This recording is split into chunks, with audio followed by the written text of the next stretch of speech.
fats. I have spoken about fats in the past, and now I want to show you the fats that we use in our household. In all the recipes that I give you guys, the gut restoration as well as the Gutsy Health membership, I kind of rotate fats a lot, and I kind of want to teach you how you can do that as well. So yes, you can absolutely follow the menu plans, or you can rotate them. You don't have to utilize the fats that are exactly on the menu plans and the recipes. So let me switch this around so I can give you a tour about fats. Quick recap about fats. Remember, you have saturated fats. I will post some links in some of my older videos that I've done on fats so you can now become an expert on fats. But remember, the most stable fat to eat, saturated fats. They're incredible for hormone function. They're anti-inflammatory. They're really good for high heating stuff.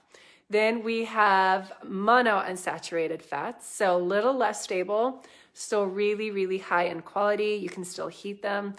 Monounsaturated fats are most commonly known as olive oil and avocado oil. And then there's the polyunsaturated fats. So these are your nut and seed oils that have been extracted from nuts and seeds. Extremely inflammatory, not healthy for you.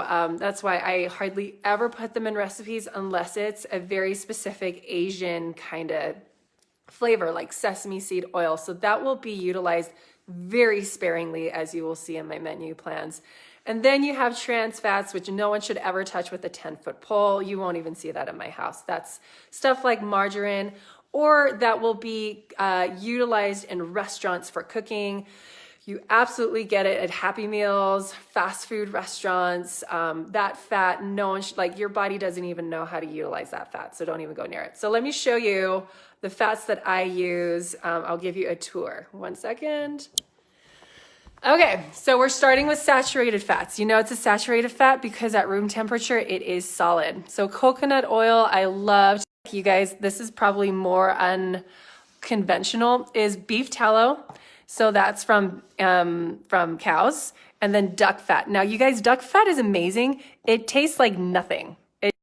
Because the food tastes amazing. You can cook like beef in it or veggies in it or something. Beef tallow, on the other hand, has a very beefy flavor. It's very distinct. We mostly cook with coconut oil, and then our other saturated fat is red palm oil. So red palm oil is notorious for bad farming practices, and we trust it.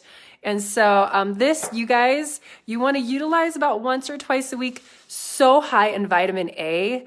It's really, really high in, I'm trying to remember, it's called palmitic acid, which has actually been given a really bad reputation, but it's actually really good for GI regeneration. So I like to do even my kale chips in this guy. So how do you know they're saturated again? Because they're solid at room temperature. When they're solid at room temperature, very stable, can utilize high heating. You don't have to worry about these oils going rancid and turning into trans fats, which are very inflammatory. Okay, next, so the unsaturated, unsaturated fats, they're liquid at room temperature. As you can see, these are all liquid. MCT, I'll explain to you what I utilize that for. So my monounsaturated fats, extra virgin olive oil, you want to make sure it's organic and cold pressed, and that it's always in a darkened bottle, you guys, because monounsaturated fats can be pretty unstable, especially if they're not refrigerated. Now, technically, you're supposed to refrigerate these guys. We don't, but you're utilizing it within like 3 months. So hopefully you are reusing these, like you're using up these bottles in 3 months. If you're not, then refrigerate them. As you can see, avocado oil, it's also liquid. It's a monounsaturated fat. So not quite as stable as these guys, but you can still utilize them, see in my menu plans. MCT oil is actually coconut oil, but it has been a little modified, and it's very good, easy for absorption. It's good for brain health. So I will put this in my rasa. So I love this stuff in my my warm drinks in the morning. So that's what I use MCT oil with.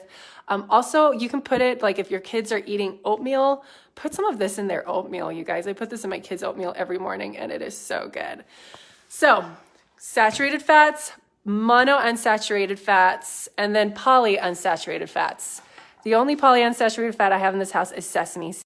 They can go rancid very easily. You can also see it's in a very clear bottle, so it should be in a darkened bottle. We have actually changed that. We sell this actually at our store. So they are now in darkened blue bottles, and then I put this in a cold, dark, any kind of sunlight. Again, I utilize that in moderation a ton. So that is a tour of fats, you guys. I bet you didn't know about these guys. But if you want to play around with different types of fats, because I think I'm going to turn this guy around. So if you want to play around with different types of fats, because I think getting multiple sources of fat is fantastic, feel free to do that. When you see in the recipes that it calls for like avocado oil, you can maybe try the duck fat or something, so switch the fats around if you want to get really daring and see how it goes. Again, remember the beef tallow does have a very, very strong flavor. So you probably want to just keep cooking beef in that oil or that fat, completely up to you guys. So hopefully this was fun and interesting. I'm gonna do another tour on spices and my salts and my spices that I use a lot.